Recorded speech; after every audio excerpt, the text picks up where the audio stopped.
নবীজি বলেন ওয়ালা ইয়াজুজু সুআলু মিন গায়রি যরুরাত, কোনো জরুরত ছাড়া, কোনো প্রয়োজন ছাড়া ভিক্ষাবৃত্তি করার যে নিয়ম নীতি এগুলা ছাড়া ভিক্ষা করা বৈধ না। কেন? নবীজি এরপরে বলছেন ফালা ইয়ামবাগি লিল ইনসানি আন ইয়াসআলা ওয়া ইনদাহু কুতু ইয়াউমিহি আও ইয়াকদিরু আলা কাসবি মা ইউনফিকু আলা নাফসিহি ওয়া ইয়ালিহি। নবীজি বলছেন কোন মানুষের কাছে যদি একদিনের খাদ্য থাকে অথবা এমন পরিমাণ উপার্জন করার সক্ষমতা থাকে, মানে একদিনের খাবার যদি কারোর কাছে থাকে অথবা একদিনের খাবার জোগাড় করার উপার্জন করার সামর্থ্য যদি তার শরীরে থাকে এবং তা তার পরিবারের জন্য যথেষ্ট হয়, তাহলে তার জন্য ভিক্ষা করা, মানুষের কাছে চাইয়া খাওয়া উচিত না। কি না? উচিত না। কেন উচিত না? فإن لم يكن قوت يومه ولا شيء يستر به عورته حل له أن يسأل الناس। আর যদি একদিনের খাদ্য না থাকে, এমন কোন বস্তু তার কাছে নাই যেটা তার শরীরের গোপন অঙ্গগুলা ঢাকনা দিবে, মানে একদিনের খাবারও নাই আবার শরীরের গোপন অঙ্গগুলা ঢাকনা দেওয়ার মতো কিছু নাই, কাপড় নাই, এমন মানুষ দ্বারা ভিক্ষা করা বৈধ। যার কাছে একদিনের খানা নাই, লজ্জাস্থান ঢাকনা দেওয়ার মতো কাপড় নাই, তার জন্য ভিক্ষা বৈধ। আমাদের দেশে ভিক্ষা করে হাত আছে, পা আছে, চলার মতো সক্ষমতা আছে, কাজ করার সক্ষমতা আছে, এরা ভিক্ষা করে, ঠিক না? এদের মধ্যে একটা শ্রেণী বিভাগ আছে। কি আছে? আল্লাহ তাআলা কোরআনুল কারীমের মধ্যে সূরা বাকারার 273 নম্বর আয়াতে কারিমার খণ্ডাংশের মধ্যে আল্লাহ তাআলা ঘোষণা করেছেন, যে আয়াত আমি প্রথমে তেলাওয়াত করেছি। আল্লাহ বলেন সাহায্য চাওয়া হতে বিরত থাকার কারণে, মানে কেউ যদি সাহায্য না চায়, এই সাহায্য না চাওয়া থেকে বিরত থাকার কারণে যারা মূর্খ, যারা অজ্ঞ, ওই লোকেরা তাদেরকে অভাব মুক্ত মনে করে, এই আয়াত তাদের জন্য নাজিল হয়েছে। সমাজে এমন অনেক মানুষ আছে যারা অভাবে পড়ে আছে, ইনকাম নাই, টাকা পয়সা নাই, কিন্তু তারা কোনো মানুষের কাছে চাইতেও পারে না, তারা কোনো মানুষের কাছে হাতও পাততে পারে না, লজ্জায় শরমে। কিন্তু দুনিয়ার সম্পদওয়ালারা তাদেরকে মনে করে, মনে হয় তাদের কোনো অভাব নাই। আমার আল্লাহ তাআলা বলেন, দুনিয়ার মানুষ তোমরা শুনে রাখো, ও দুনিয়ার মানুষ, তুমি তাদেরকে লক্ষণ দেখে চিনতে পারবে। তারা মানুষের কাছে চায় না, লজ্জায় মানুষের কাছে হাত বাড়ায় না, তারা মানুষের নিকট কাকুতি মিনতি করে ভিক্ষা চায় না। ইয়া রাসূলুল্লাহ, তারা কারা? নবী আমার একটা হাদিস শরীফ বড় সুন্দর করে বর্ণনা করেছেন। হযরতে কাবিসা রাদিয়াল্লাহু তাআলা আনহু, একটা নবীজির সাহাবী আছে। হযরত কাবিসা বলেন, একবার আমি বিরাট অঙ্কের ঋণী হয়ে গেলাম, মানে আমার অনেক ঋণ লেগে গেছে। ঋণ লাগার কারণে আমি রাসূলুল্লাহ সাল্লাল্লাহু আলাইহি ওয়াসাল্লামের নিকট আসলাম। তিনি তখন সৎকার মাল আসা পর্যন্ত আমাকে বললেন, তুমি অপেক্ষা করো, তোমাকে তা দেওয়ার জন্য আমি আদেশ করব। হযরত কাবিসা বলেন, আমার অভাব, আমার ঋণ লেগে গেছে, আমি আমার নবীজির কাছে সাহায্য চাওয়ার জন্য আসলাম।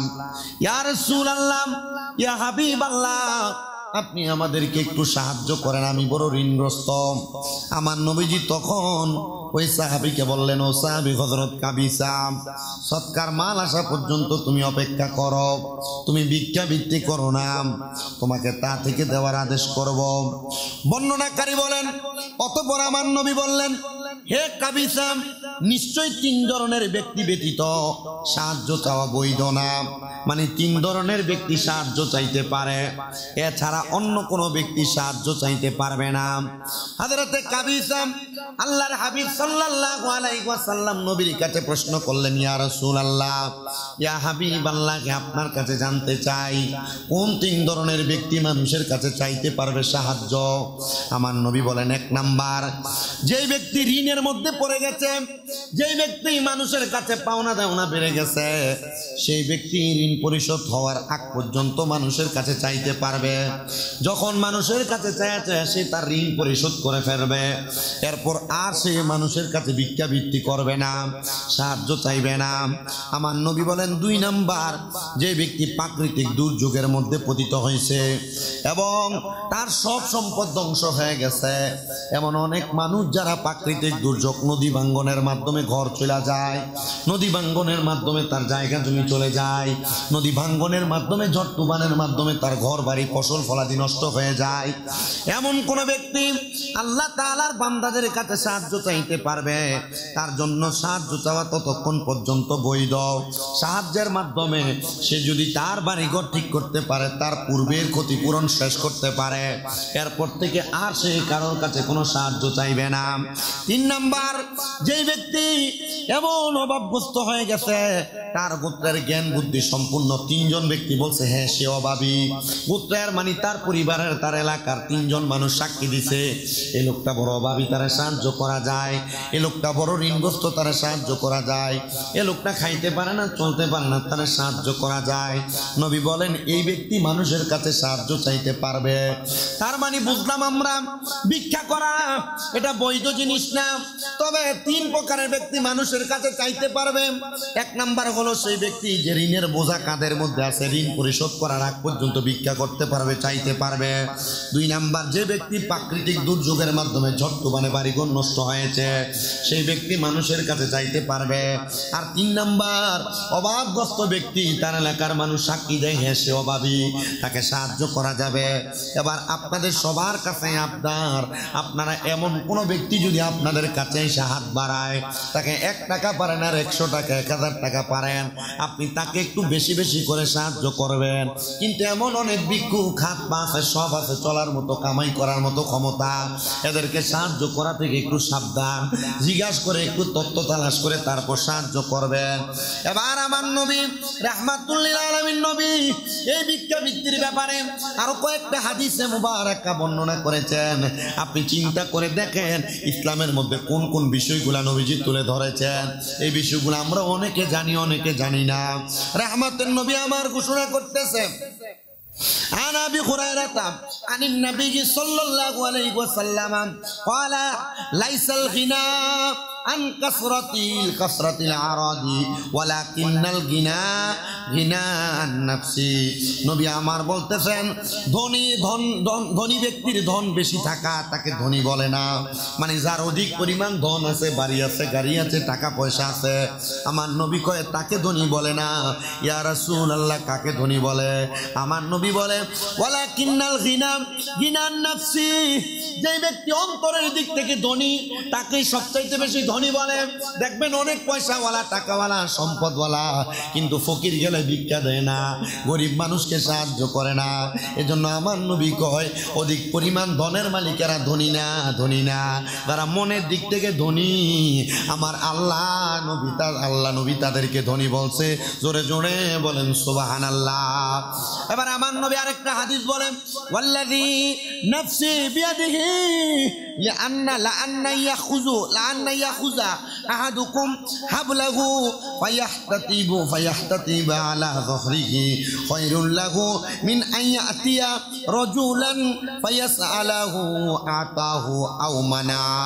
নবী আমার বলেন, আর যার অধীনে আমার প্রাণ, আমি সেই সত্তার শপথ করে বলি, আমার নবী কয় যার কাছে আমি নবীর প্রাণ, আমি নবী ওই আল্লাহ তাআলার কসম করে বলি, তোমাদের কেউ যদি রশি নিয়ে কাঠ সংগ্রহ করার জন্য জঙ্গলাতে যায়, বাগান থেকে কাঠ আইনা বাজারে বিক্রি করে, আর সেই লোকের কাছে এসে যাওয়া অপেক্ষায় অধিক উত্তম।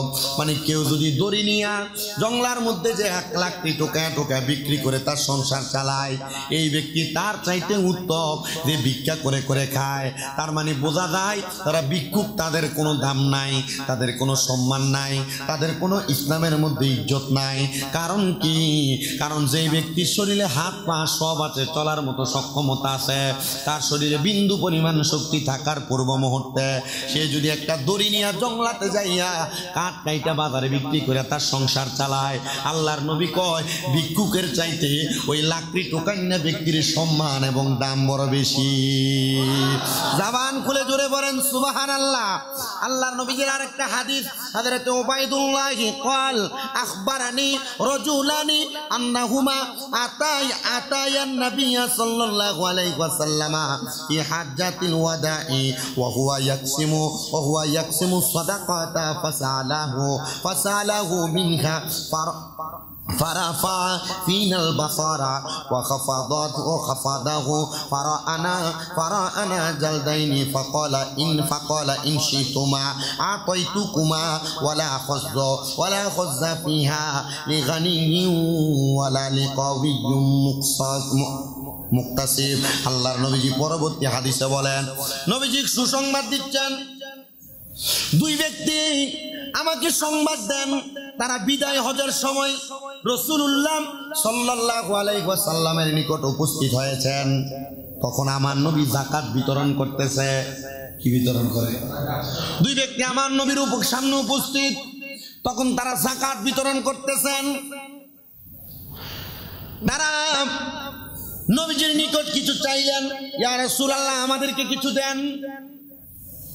চাওয়ার পরে বলে আমার নবী এই দুইজন ব্যক্তির উপর চোখ তুলে তাকাইলেন। এভাবে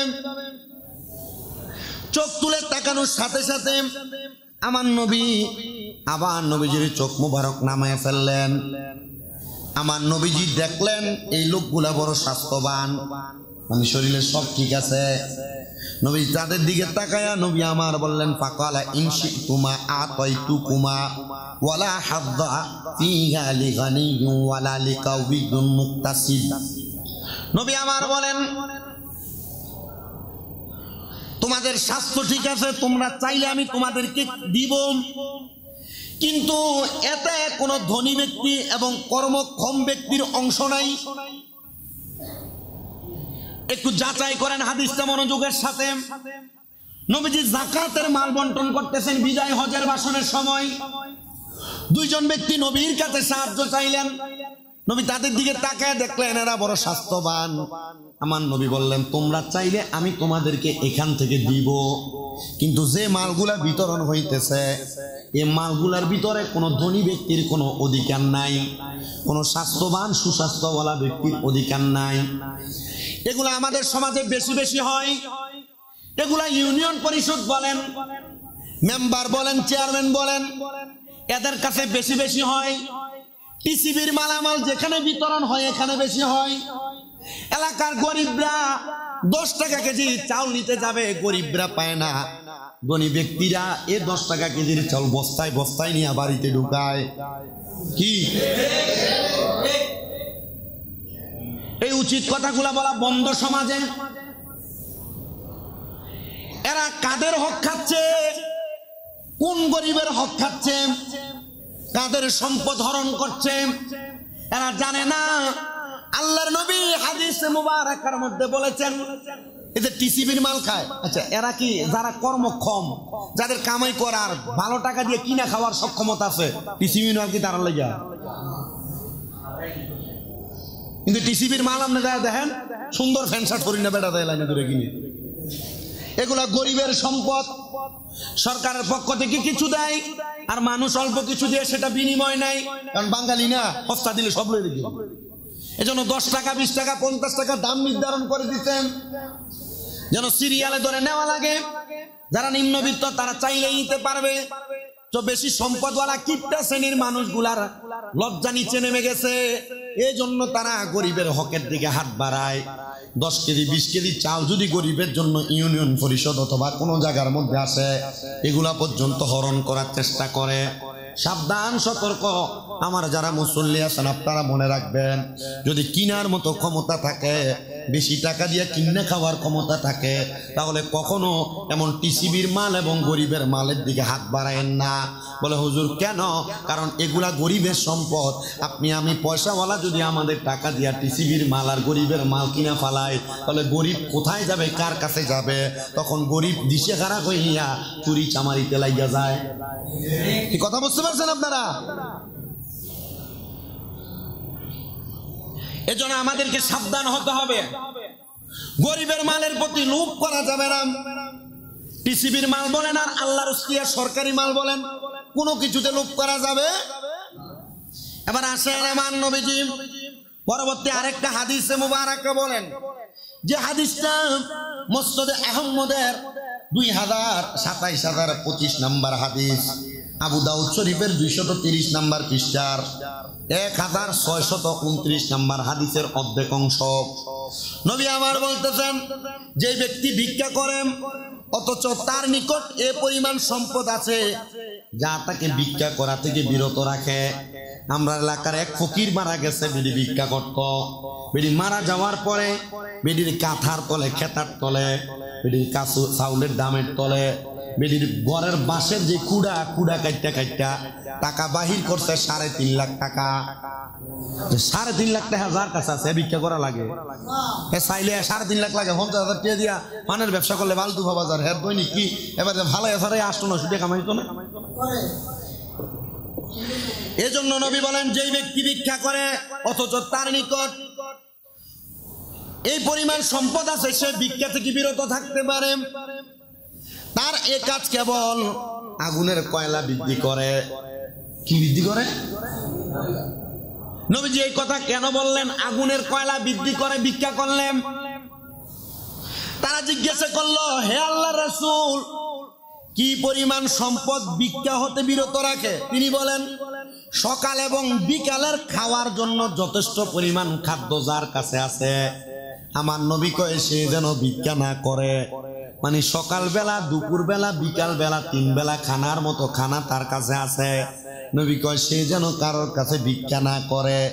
আর আমরা সমাজে এমন অবস্থা, খাদ্যত খারাপ হয়ে গেছে গা। দেখেন খাদ্যত দোষে ভিক্ষা করে, মানুষের কাছে চায়া চায়া খায়। আপনারা বলেন এমন প্রজাতির মানুষ বাংলার সমাজে আছে না নাই? আরেকটু মনোযোগ দেওয়ার চেষ্টা করেন আমার মুসলমানেরা। এবার নবী আরেকটা হাদিস বলেন, যে হাদিস মুসলিম শরীফের প্রথম খণ্ডের 333 নম্বর পৃষ্ঠার 1041 নম্বর হাদিস। নবী আমার বলেন, যে ব্যক্তি নিজের সম্পদ বাড়ানোর জন্য মানুষের নিকট ভিক্ষা করে, ছায়া ছায়া বেড়ায়, বস্তুত সে আগুনের ফুলকি ভিক্ষা করতেছে। আমার নবী এটা বলতেছে, কোন ব্যক্তি যদি মানুষের কাছে ছায়া ছায়া খুইজা ভিক্ষা কইরা তার সম্পদ বাড়ায়, আমার নবী কয় মূলত এই ব্যক্তিটা আগুনের ফুলকি, আগুনের কয়লা বাড়ায়। তো তার ইচ্ছা সে কি ভিক্ষা করবে নাকি ভিক্ষা ছাড়বে। নবীজি কেন আগুনের ফুলকি বাড়ায়? ও সে যত বেশি ভিক্ষা করবে আল্লাহ জাহান্নামে তারে তত বেশি আগুনের কয়লার মধ্যে পুরাইব।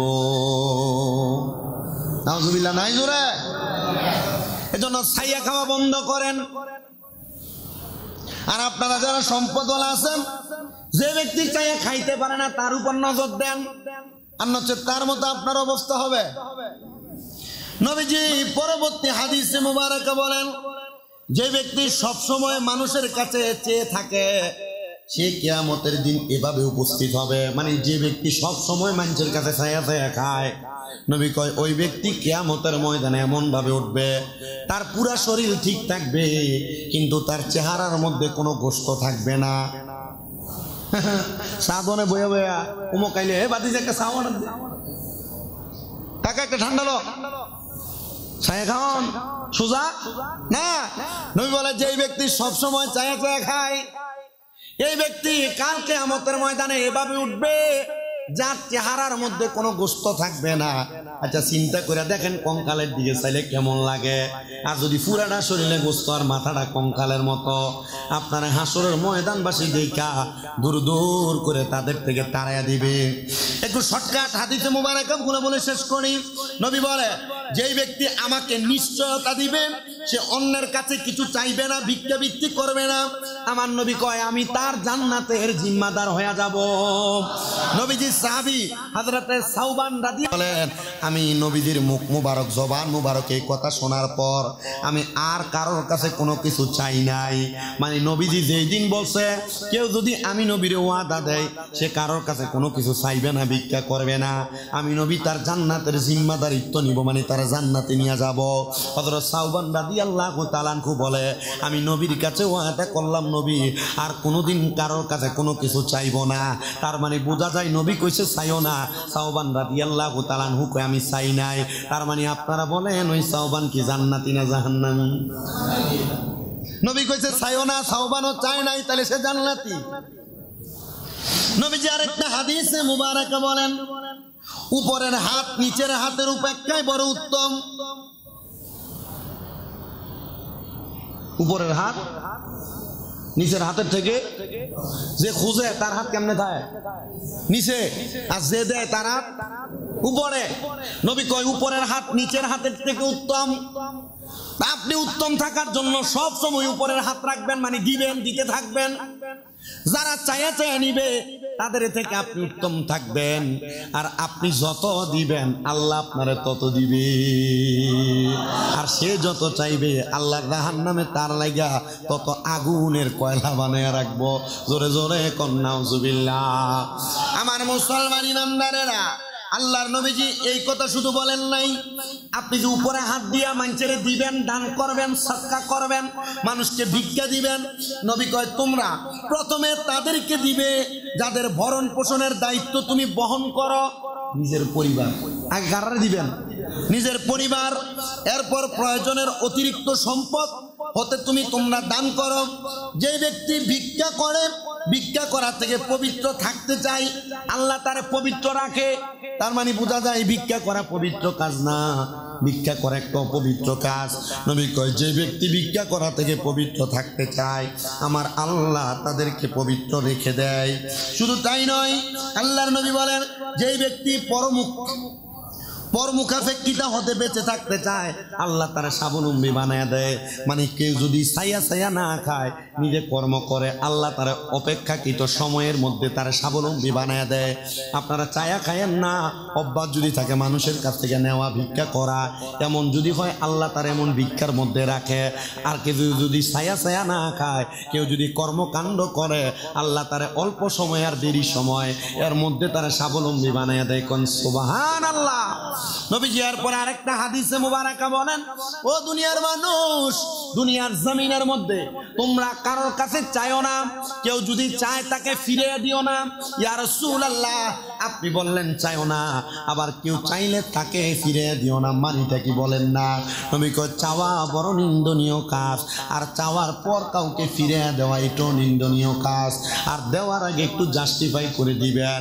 ও মুসলমান, আপনাদের সবার কাছে আপনার আমরা যেন আল্লাহ তাআলার কাছে সব সময় দোয়া করব, আল্লাহ আমরা এমন কোন অবস্থা দিও না আমরা যেন মানুষের কাছে চাইয়া চাইয়া না খাওয়া লাগে। দোয়া করার দরকার আছে, কথা কয় না, দোয়া করার দরকার আছে। আমি এমন অনেক পয়সাওয়ালা দেখছি, অনেক সম্পদওয়ালা দেখছি, তার অনেক টাকা, আমার কম বয়সের মধ্যে অনেক সম্পদ, অনেক টাকা ছিল, এখন মানুষের কাছে 5 টাকা 2 টাকা চাইয়া চাইয়া খায়। ও আল্লাহ, আমরা এমন গরিব হইতে চাই না যে গরিব হওয়ার কারণে আমরা ভিক্ষাবৃত্তি করা লাগবে আর আমার জন্য জাহান্নাম রেডি হবে।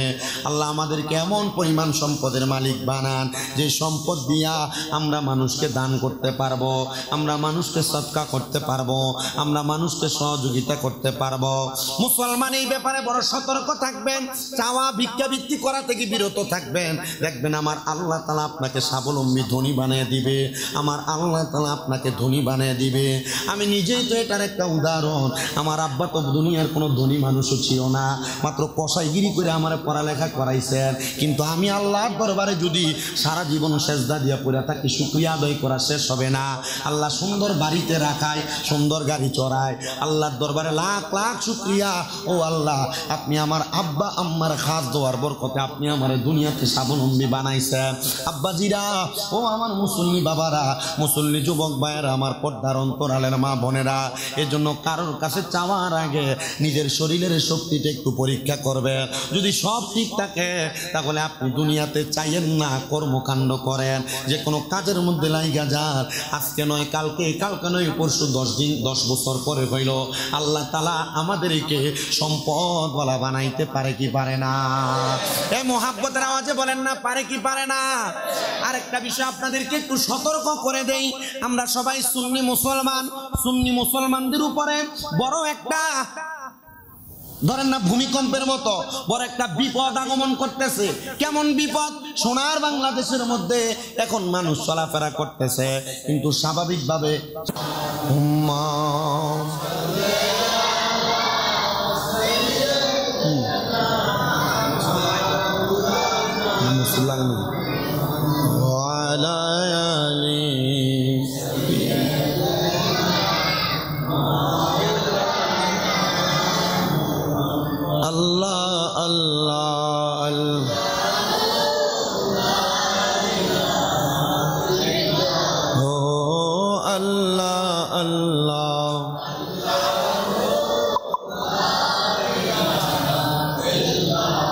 দেখা দিয়া শান্তি কর নবী আমাদের জীবন, রাহমাতাল লিল আলামিন নবী জীবনের জীবন, নবীজি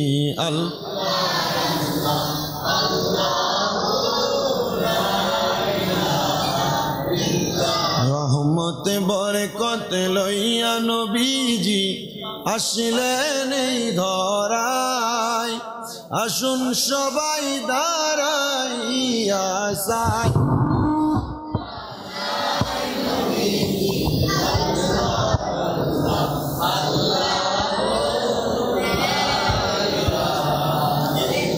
ইয়া নবী সালাম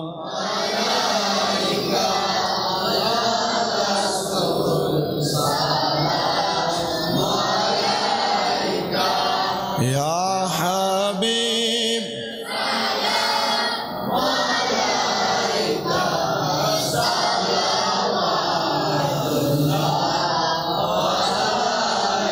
সৈয়দি ইয়া রাসূলাল্লাহ ওয়া ইয়া হাবিবাল্লাহ, কঠিন হাশর ময়দানে ফুলসেরাত কিংবা মিজানে আপনার দিদার পেলে তখন কি দোজখ রবে, ইয়া নবী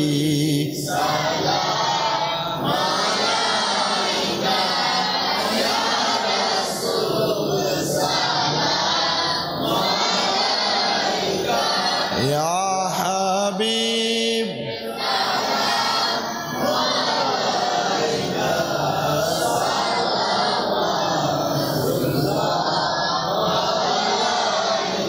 গৌসে আজম ইমাম তুকা কা জলওয়ায়ে শানে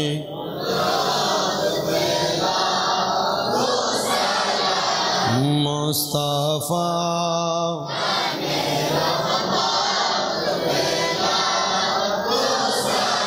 हम शम्अ बज में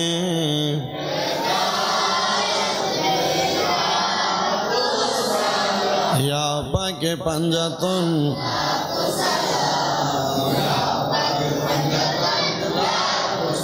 या हसन शाह हुसैन या हसन बलगल उला बिकमालिही कशफत हुजा बिजमालिही हसनत माफ़ि सालिही सल्लु अलैहि अल्लाहुम्मा आमीन। अल्हम्दुलिल्लाहि रब्बिल आलमीन, अस्सलातु वस्सलामु अला रसूलिहिल करीम। रब्बना ज़लमना अनफुसना व इन लम तग़फिर लना व तरहमना लनकुनन्ना मिनल खासिरीन। रब्बुल आलमीन अल्लाह একটু রহমতের নজর করে তাকে দেখেন। আমরা গুনাহগার, না খানদার, না লায়েক, না চিজ। আল্লাহ তোমার শাহিন শাহী পাক দরবারে গুনাহগার কাঙ্গালের বেশে দুইখানা হাত বাড়াইছি রবিউল আউয়াল মাসের তৃতীয় জুমার নামাজের ওসিলায় আমাদের প্রত্যেকের জীবনের গুনাহগুলো মাফ করে দাও। আল্লাহ তাকে দেখেন আজকের জুমার নামাজের মধ্যে আমার দাড়ি পাকা মুরব্বী বাবারা, যুবক নজওয়ান ভাইয়েরা হাত বাড়াইছেন, ছোট ছোট মাসুম বাচ্চারা হাত বাড়াইছেন। আল্লাহ পর্দার অন্তরালে জুমার নামাজের পরে মুনাজাত ধরার জন্য আমার অনেক মা বোনের অপেক্ষা করেন।